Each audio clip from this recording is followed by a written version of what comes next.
Pagkatapos ng malinaw na pag-iisip at pakikinig sa ilang mga eksperto tungkol sa bagay na to, ay meron kaming mga bagay na gustong linawin.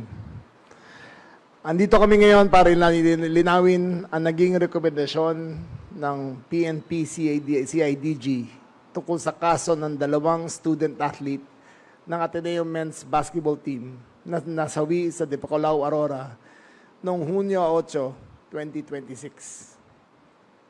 Matatandaang nirekomenda ng CIDG ang pag-imbestiga para sa posibleng hazing labang sa miyembro ng coaching staff ng Ateneo Men's Basketball Team, kabila ng mga student manager at ball boys. Ito ay base sa pagiging isang special law ng Anti-Hazing Act, kung saan lahat ng present sa hazing ay tuturing na sangkot sa krimen. Under this law, the mere presence of any person during the hazing is prima facie evidence of participation as a principal.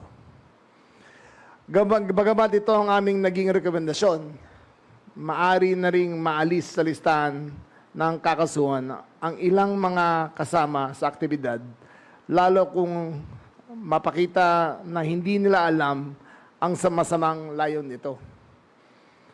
Maaari ring gawing testigo, imbis na akusado ng Department of Justice ang mga student manager at ball boy.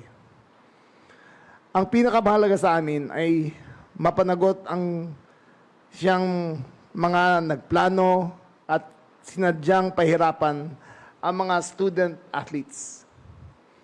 Kaya aming rekomendasyon na kasuhan at litisin ang coaches ng Ateneo Men's Basketball Team, lalo na ang head coach nito na si Tab Baldwin.